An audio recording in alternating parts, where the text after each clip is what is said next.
Piensa por un momento. ¿Qué harías si para ser fiel a tus principios tuvieras que renunciar a todo lo que has conseguido? A tu carrera, a tu fama, a tu fortuna. Esa fue la encrucijada que enfrentó Muhammad Ali. En 1967 no era solo un boxeador, era el campeón mundial indiscutible de los pesos pesados, el más grande, un ícono global en la cima de su poder. Pero entonces, una llamada lo cambió todo. El gobierno de Estados Unidos le ordenó unirse al ejército para luchar en la guerra de Vietnam, y Ali, citando sus creencias religiosas y su conciencia, dijo que no. La respuesta del sistema fue brutal. Le arrebataron su título, le prohibieron boxear y lo amenazaron con la cárcel. Sacrificó los mejores años de su carrera, su sustento y su libertad. De la noche a la mañana, el héroe se convirtió en un traidor para muchos. Pagó el precio más alto, no en el ring, sino por ser leal a sí mismo. Corría el año 1967 y en el centro del universo deportivo un hombre no solo peleaba, sino que danzaba. Muhammad Ali. El aire vibraba con su nombre. No era solo el campeón indiscutido de los pesos pesados, era el rey del mundo, y el mundo era su escenario. En una era en la que los gigantes del ring eran vistos como máquinas lentas y demoledoras, Ali era una anomalía, una fuerza de la naturaleza con la gracia de un bailarín de ballet. Flotar como una mariposa, picar como una abeja. No era un eslogan, era una descripción literal de su arte. Sus pies nunca parecían tocar la lona por completo. El famoso Ali Shuffle, esa danza casi burlona en medio del combate, no era solo para el espectáculo, era una guerra psicológica. Desmoralizaba a oponentes que simplemente no podían comprender cómo un hombre de su tamaño podía moverse con esa velocidad vertiginosa. Sus manos eran relámpagos. Su jab, una herramienta que la mayoría usaba para medir la distancia, era en sus manos un arma ofensiva, un látigo que castigaba, cegaba y preparaba el terreno para combinaciones que fluían como el agua. Veías el golpe salir, pero cuando querías reaccionar, ya habías recibido 3 más. Era una tormenta perfecta de potencia, precisión y una velocidad que desafiaba la lógica. Rival tras rival, hombres que habían demolido a otros, se veían reducidos a aprendices torpes, persiguiendo una sombra que les golpeaba desde todos los ángulos. Pero el espectáculo no terminaba con la campana. De hecho, a menudo, el verdadero show comenzaba fuera del ring. Ali era un poeta del cuadrilátero y del micrófono. Su carisma era un huracán. En una época en que se esperaba que los atletas, especialmente los afroamericanos, fueran humildes y silenciosos, Ali era un volcán de confianza y elocuencia. «Soy el más grande», proclamaba al mundo, y lo decía con tal convicción que te obligaba a creerle. No era arrogancia, era una fe inquebrantable en sí mismo que inspiraba a millones.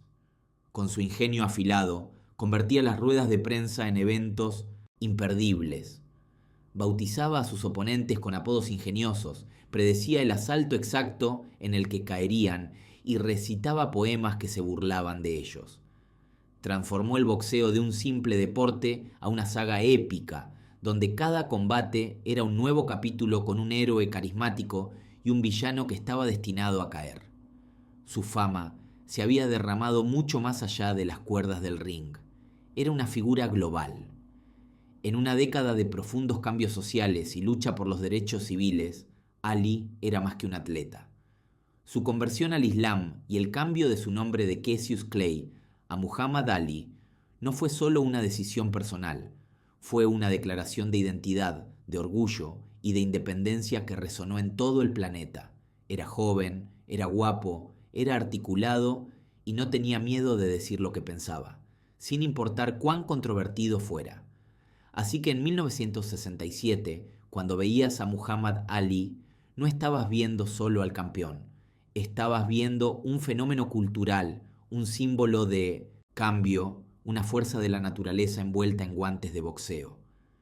Estaba en la cima absoluta de sus poderes físicos y en la cumbre de su influencia mundial. Era invencible, intocable. el dueño de su propio destino.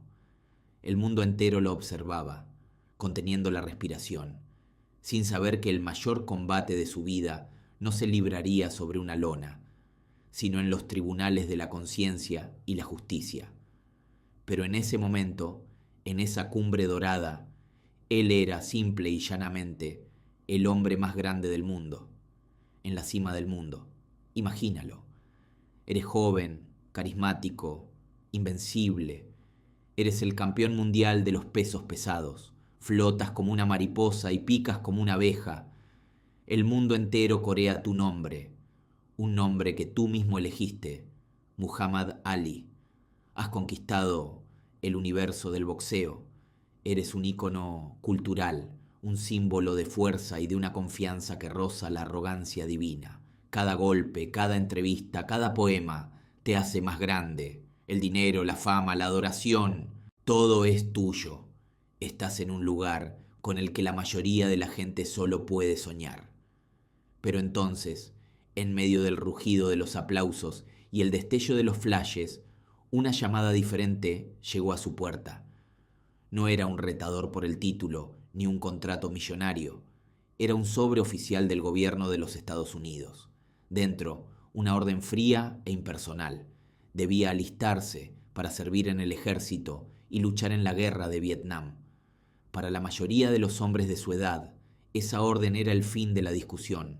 Era un deber, una obligación patriótica. Pero para Muhammad Ali era una encrucijada imposible. No era una simple decisión. Era una colisión frontal entre el hombre que el mundo veía y el hombre que él era en su interior.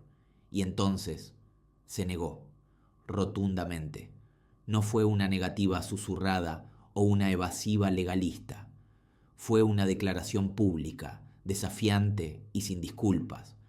Basado en sus creencias religiosas como ministro de la nación del Islam y en su brújula moral, declaró que su conciencia no se lo permitía. Para él, la guerra era una contradicción fundamental de sus enseñanzas. El Corán le enseñaba a no participar en guerras, a menos que fueran declaradas por el propio Alá, y esta, claramente, no lo era. Pero su negativa iba mucho más allá. Era profundamente personal y política. Ali, en una de sus declaraciones más famosas y poderosas, conectó la guerra en el extranjero con la lucha en casa. Dijo: «Mi conciencia no me dejará ir a matar a mis hermanos, o a gente más oscura, o a pobres hambrientos en el lodo por la grande y poderosa América». ¿Y matarlos para qué? Nunca me llamaron níger, nunca me lincharon, no me atacaron con perros, no me robaron mi nacionalidad, no violaron, ni mataron a mi madre y a mi padre. ¿Matarlos para qué? ¿Cómo puedo ir a matar a gente pobre? Simplemente llévenme a la cárcel. De repente, la pelea más grande de su vida no estaba en un cuadrilátero. Estaba en el tribunal de la opinión pública y en los pasillos del poder. El gobierno de los Estados Unidos no se toma a la ligera que el hombre más famoso del planeta desafíe su autoridad en tiempos de guerra. La reacción fue inmediata y brutal. Le arrebataron el cinturón de campeón del mundo. Le suspendieron su licencia de boxeo en todo el país. Le confiscaron el pasaporte, convirtiéndolo en un prisionero en su propia tierra. De la noche a la mañana, pasó de ser un héroe americano a un paria, un traidor para millones de personas. La misma prensa que antes lo celebraba, ahora lo condenaba. Los patrocinadores desaparecieron. La fuente de sus ingresos se secó por completo. Se enfrentaba a una sentencia de 5 años de prisión y una multa enorme. Todo por mantenerse firme en sus convicciones. Perdió 3 años y medio de su carrera, los años de plenitud física de un atleta, el momento en que un boxeador de peso pesado está en su punto más álgido. Se lo quitaron todo, su título, su sustento, su derecho a competir, todo, excepto su voz y sus principios. Porque en ese acto de desafío, Muhammad Ali demostró que el verdadero coraje no se mide por la fuerza de tus puños, sino por la fuerza de tus convicciones cuando te enfrentas a la pérdida de todo lo que tienes. Su mayor pelea no fue contra Sonny Liston o Joe Frazier, fue contra su propio gobierno, por el derecho a decir no. Imaginen por un momento el rugido de la multitud, un sonido ensordecedor, una ola de energía humana que se estrella contra el ring y te levanta en hombros. Imaginen el sudor, el sabor a sangre y la dulce, inconfundible sensación de la victoria. El cinturón de campeón del mundo no era solo metal y cuero, era la culminación de una vida de sacrificios, de madrugadas corriendo en el frío, de golpes recibidos y devueltos, de sueños susurrados en la oscuridad de un gimnasio vacío. Él era el rey, invencible. Su nombre era una leyenda coreada en estadios de todo el planeta. Pero en la cima del mundo, el aire escasea y las sombras se alargan. Llegó un momento, una decisión, una línea que se negó a cruzar, un principio por el que se mantuvo firme cuando todos le decían que se arrodillara. Y el sistema, esa maquinaria implacable que lo había elevado, decidió que era hora de derribarlo. No en el ring, no en una pelea justa, sino fuera de él, donde los golpes no se ven, pero duelen mucho más. Y entonces, las consecuencias, y fueron devastadoras. Primero, le arrebataron su título mundial. No lo perdió en un combate, bajo las luces brillantes y ante la mirada del mundo. Se lo quitaron con la firma de un papel en una oficina con aire acondicionado. Un decreto frío y burocrático anuló años de sangre y esfuerzo. Los titulares que antes cantaban sus alabanzas, ahora gritaban su deshonra. El cinturón que había ceñido su cintura con tanto orgullo, ahora sería disputado por otros, mientras su nombre se convertía en un asterisco en los libros de historia. Después, le quitaron su licencia de boxeador. Este fue, quizás, el golpe más cruel. Le prohibieron hacer lo único que sabía hacer, lo único que le daba sentido a su existencia, el ring, que había sido su escenario, su santuario, su hogar, ahora le estaba vedado para siempre. Los guantes que eran una extensión de sus manos ahora acumulaban polvo. Ya no era un boxeador. Le habían robado su identidad, su propósito. Lo convirtieron en un fantasma en el deporte que había dominado. Y finalmente, el golpe de gracia, el que lo rompería por completo. Lo condenaron a prisión. El rugido de miles de fanáticos fue reemplazado por el eco solitario de una puerta de celda al cerrarse. Los focos del estadio se cambiaron por la luz pálida de un fluorescente que nunca se apaga. Su libertad, el bien más preciado de cualquier ser humano, le fue confiscada. Pasó de ser un ídolo global a un número de recluso. En un instante, el campeón lo perdió todo.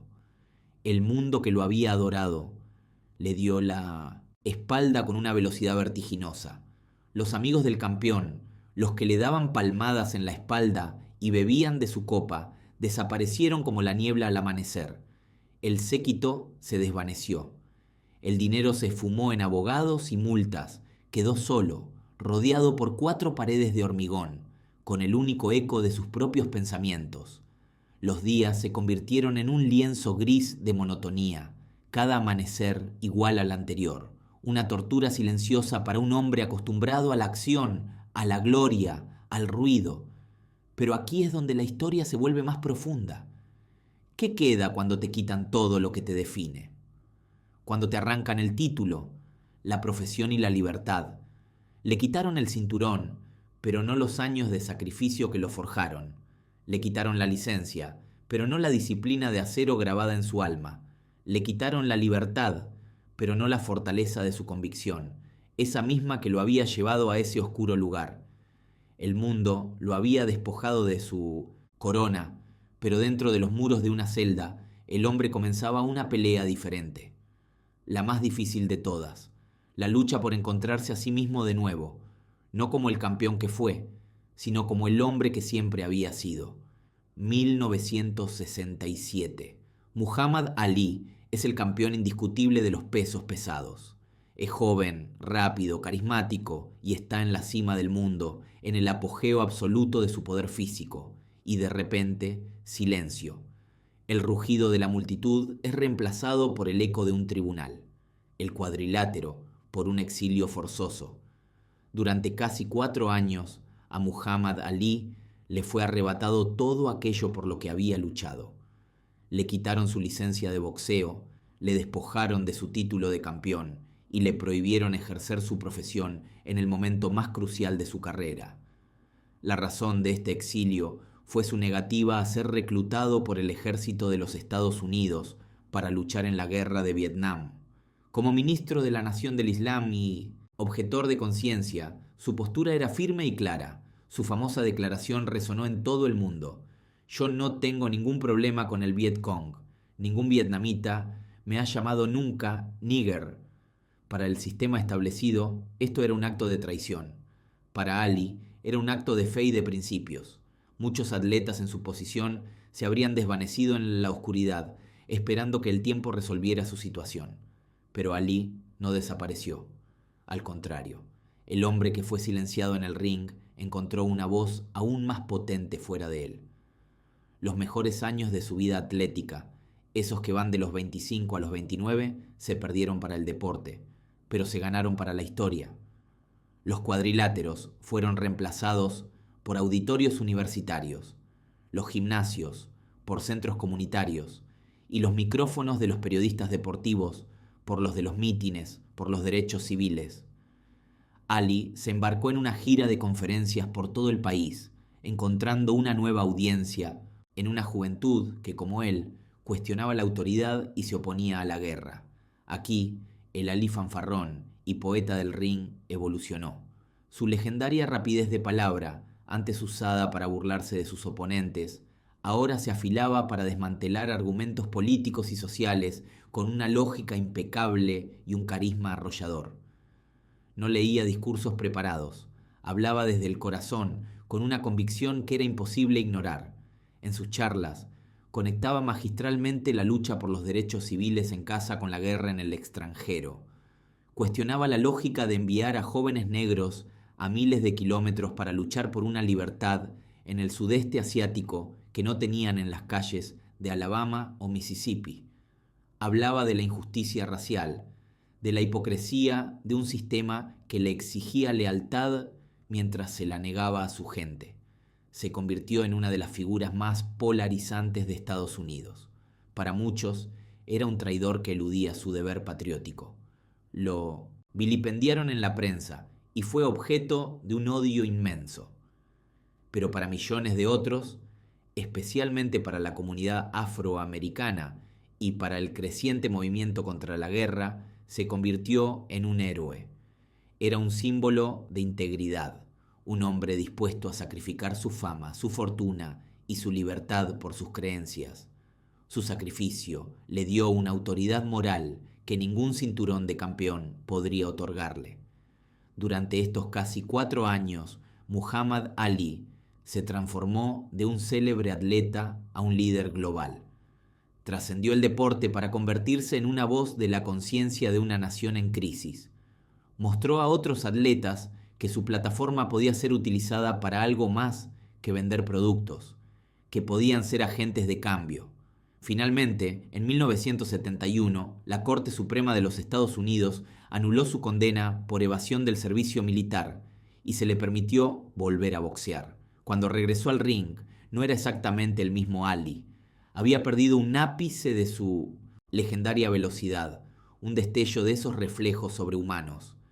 El exilio le había robado su mejor momento físico, pero a cambio le había dado algo mucho más duradero. Había ganado una perspectiva, una madurez y una estatura moral incalculable.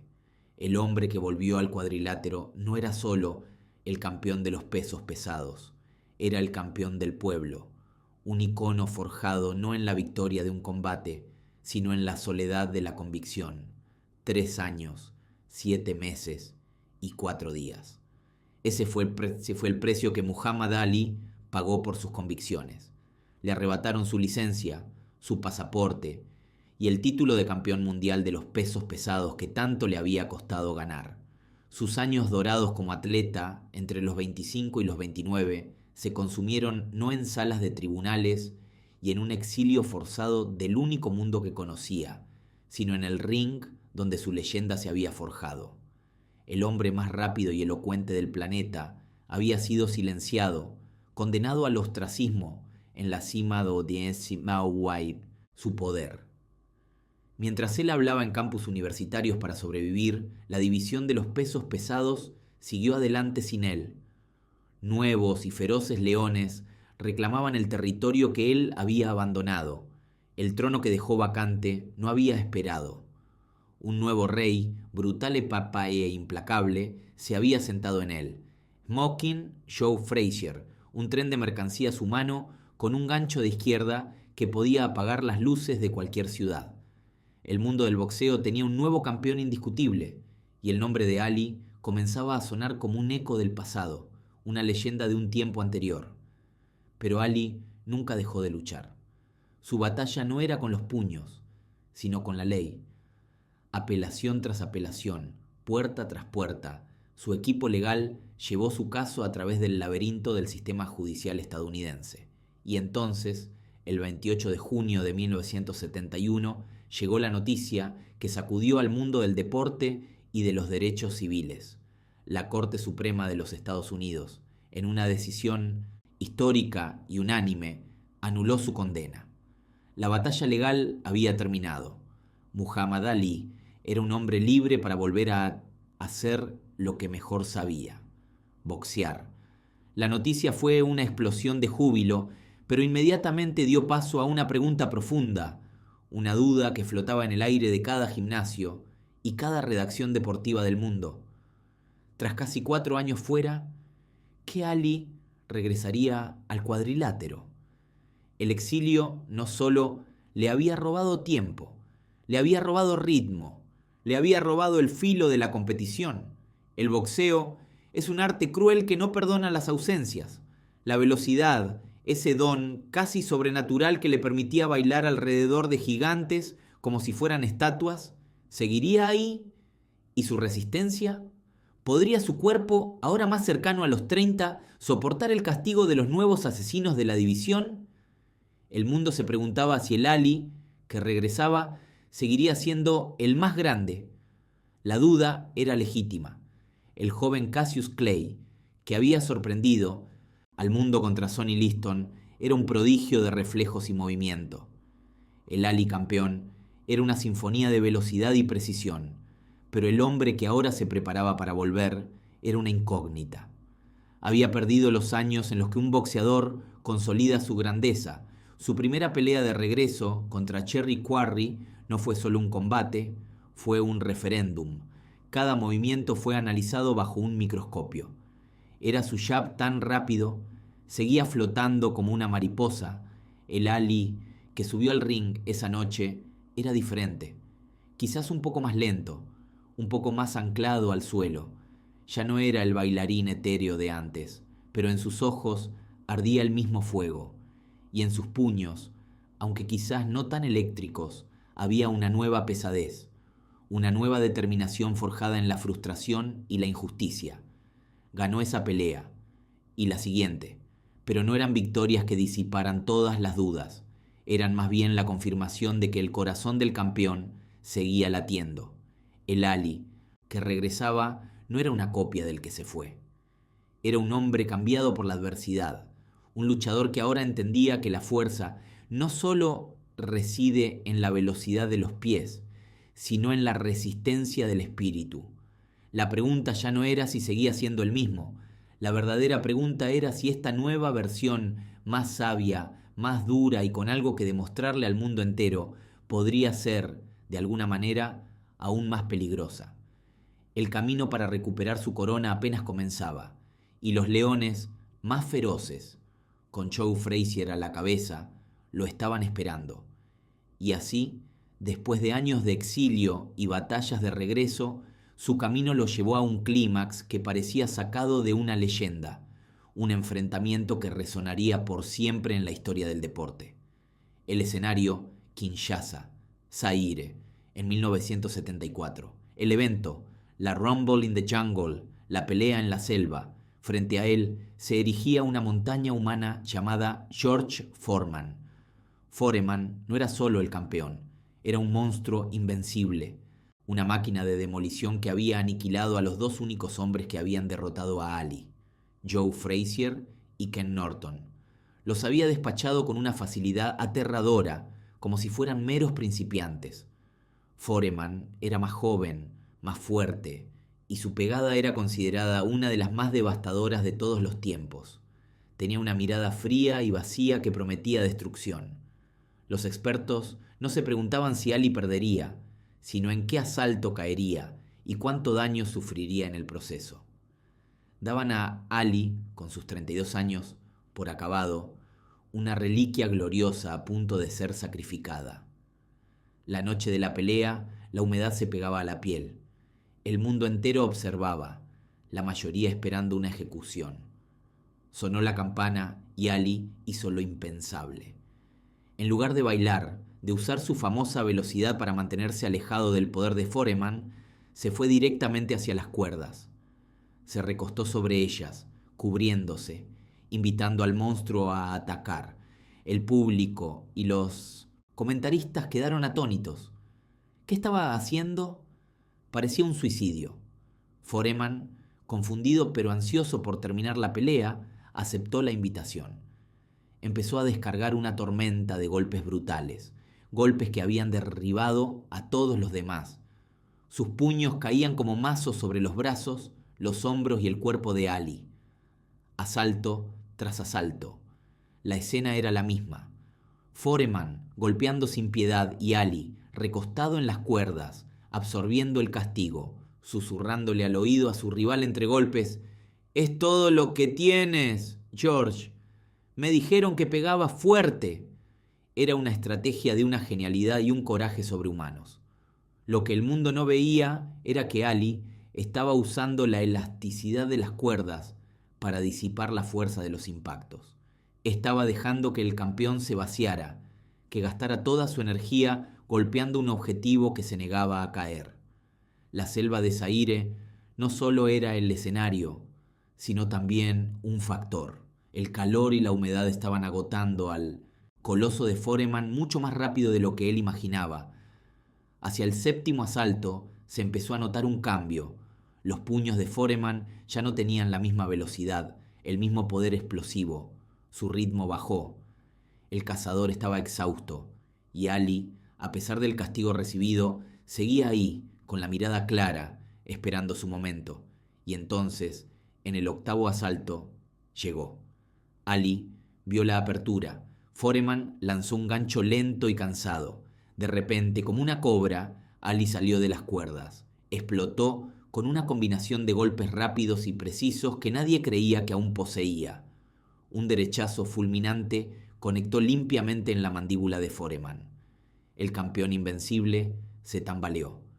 Por primera vez en su carrera estaba herido, desorientado, y entonces otro derechazo, perfecto, definitivo. George Foreman se derrumbó sobre la lona, no de forma violenta, sino lentamente, como un roble gigante que finalmente cede en el corazón de la selva. El mundo se detuvo. Muhammad Ali, el hombre al que habían dado por acabado, se quedó de pie observando la cuenta del árbitro. Había hecho lo imposible. Contra todo pronóstico, había noqueado al hombre al que nadie podía noquear. En ese instante, no solo ganó una pelea, recuperó el título mundial de los pesos pesados, el mismo cinturón que le habían quitado injustamente 7 años antes, no en el ring, sino por sus principios. Había vencido a un rival más joven, más fuerte y más temido, pero sobre todo, había derrotado al tiempo, a las dudas y a la lógica, cimentando su leyenda no solo como el más grande boxeador de todos los tiempos, sino como un maestro de la mente, el coraje y el espíritu humano. Cuando a Muhammad Ali le arrebataron su título mundial, su carrera y su derecho a pelear, el mundo del boxeo pensó que había presenciado el fin de un rey. Lo despojaron de todo en la cúspide de su poder. Pero lo que sus detractores no entendieron es que, al quitarle el cinturón, lo estaban liberando para que peleara su verdadera batalla. Ali demostró que sacrificarlo todo por sus convicciones no era un final, sino el inicio de una leyenda mucho más grande que cualquier récord deportivo. Su negativa a ir a la guerra de Vietnam, un acto que le costó sus mejores años como atleta y casi lo lleva a prisión, se convirtió en su round más importante. No se peleó bajo las luces brillantes de Las Vegas o el estruendo de un estadio, sino en el silencio de los tribunales y en el escenario de la opinión pública. Fue ahí donde consiguió su mayor victoria, una victoria que no le otorgó ningún trofeo, pero que le ganó el respeto y la admiración de millones de personas en todo el mundo. Su lucha trascendió el cuadrilátero. Se convirtió en una lucha por la justicia, la igualdad y los derechos civiles. Demostró que la verdadera fuerza no reside en la potencia de un puñetazo, sino en la firmeza de los principios. Por eso, cuando recordamos a Ali, no solo vemos al bailarín de los pesos pesados, al poeta del ring, vemos a un hombre que se atrevió a desafiar a un sistema, que puso su conciencia por encima de la gloria, y en ese acto se aseguró de que su nombre no solo fuera recordado, sino venerado. Se convirtió en un ícono inmortal.